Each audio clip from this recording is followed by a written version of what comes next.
क्यों नहीं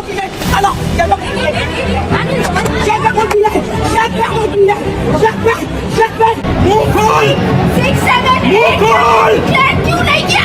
कैंसिल है।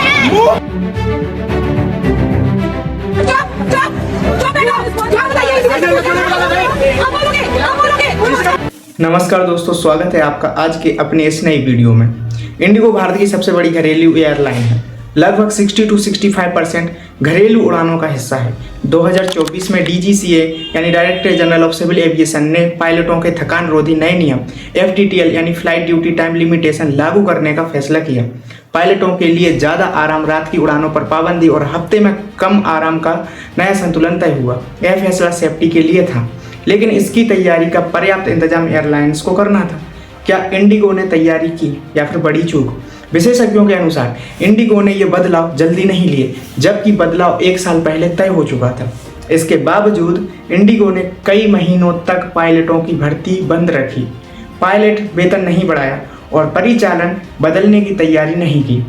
पायलट एसोसिएशन ने भी इस पर नाराजगी जताई, यानी कि हाथ में समय था लेकिन एयरलाइन ने जोखिम नहीं मापा या नहीं सोचा कि ये नियम कब लागू होंगे। अचानक संकट यह हुआ कि 1 नवंबर 2025 से FDTL के फेज 2 नियम लागू हुए।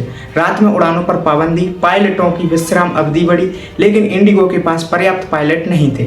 परिणाम क्रू शॉर्टेज, पायलट रोस्टर नहीं बन पाया और 4 से 5 दिसंबर तक लगातार सैकड़ों उड़ानें रद्द या देरी हुई। 4 दिसंबर को 300 प्लस उड़ानें रद्द हुई। 5 दिसंबर को स्थिति और बिगड़ी। कुल मिलाकर 2100 प्लस उड़ानें रद्द या प्रभावित हुई। इतिहास की सबसे बड़ी सेवा विफलता में से एक। यात्रियों को घंटों एयरपोर्ट पर इंतजार करना पड़ा। कई की छुट्टियां, शादी समारोह, यात्रा योजना बर्बाद हो गई। क्या यह सरकार की साजिश या बेईमानी या फिर अपने रूल्स को सही से बखूबी ना निभाना है या सिर्फ मिसमैनेजमेंट है? हमारे पास जो जानकारी है उससे ऐसा लगता है कि जो FDTL यानी फ्लाइट ड्यूटी टाइम लिमिटेशन के नियम लागू करना मिशन सेफ्टी था। मतलब सरकार का मकसद पायलटों की थकान और यात्रियों की सुरक्षा को सुधारना था। उस नियम की जानकारी एयरलाइंस को पहले मिल चुकी थी। 2024 में तय, 2025 में फेज रोल आउट, लेकिन इंडिगो ने तैयार नहीं की।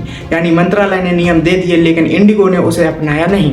कई आलोचक कह रहे हैं कि इंडिगो ने अपनी लो कास्ट यानी कम लागत मॉडल को सुरक्षित रखने के लिए पायलटों की संख्या व वेतन पर कटौती की ताकि खर्च कम हो। इसलिए असल मुद्दा लगता है इंडिगो की लापरवाही और गलत प्रबंधन निर्णय, ना कोई बड़ी साजिश। लेकिन जैसा नीचे दिखेगा, सरकार की भूमिका भी सवालों से मुक्त नहीं है। सरकार का रुख क्या किया, क्यों नहीं किया, अभी तक वो चुप क्यों है, इस पर एक्शन क्यों नहीं लिया गया? 5 दिसंबर को सरकार नियामक DGCA ने तुरंत हस्तक्षेप किया। इंडिगो को रात की उड़ानों पर लगे नए प्रतिबंधों से अस्थायी छूट दी गई ताकि हालात से संभले। साथ ही सरकार ने एक हाई लेवल जांच का आदेश दिया, यह देखने के लिए कि कितनी जिम्मेदारी इंडिगो की रही, कितनी नियामक की। हालांकि सवाल उठता है, अगर सरकार DGCA को पहले से नियम मालूम थे तो उसने एयरलाइंस से अनुपालन सुनिश्चित करने में अधिक बड़े कदम क्यों नहीं उठाए?